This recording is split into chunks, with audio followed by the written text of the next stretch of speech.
What is DVA? It is debit valuation adjustment. See, credit valuation adjustment is very simple. A is dealing with B, right? Let's say you are A, B is the bank.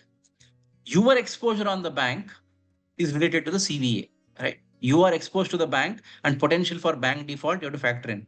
And that's a cost. DVA means you defaulting on the bank, which means it's a gain to you, right? Ideally, it's a gain to you. So internationally, CVA and DVA are combined. Why? It's logical, right? If A and B are dealing with each other, if you say, I am exposed to you, A says I'm exposed to B, and therefore I want to provide for it. Well, then B will turn around and say, well, I am exposed to you also, right? Which means your CVA is their DVA in some sense. Your credit exposure is their debit exposure, and their debit exposure is your credit exposure. So it's like saying, if you default, your own credit risk, if you default, then you don't need to pay them money, right?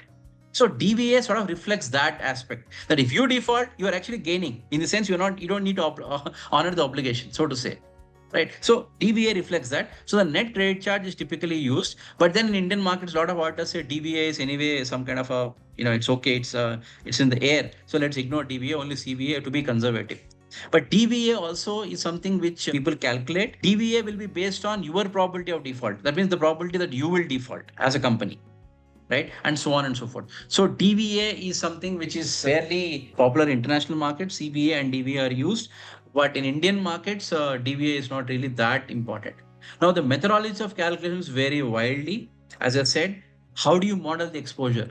Well, can you take a simple ratio, some percentage of notional and move ahead? Or do you want to actually model the whole trade in the future, how the trade is going to look like, Monte Carlo simulations and so on, and come up with potential exposures of the future, and then apply the CDS spreads. And then that's one way, that's the most complicated way.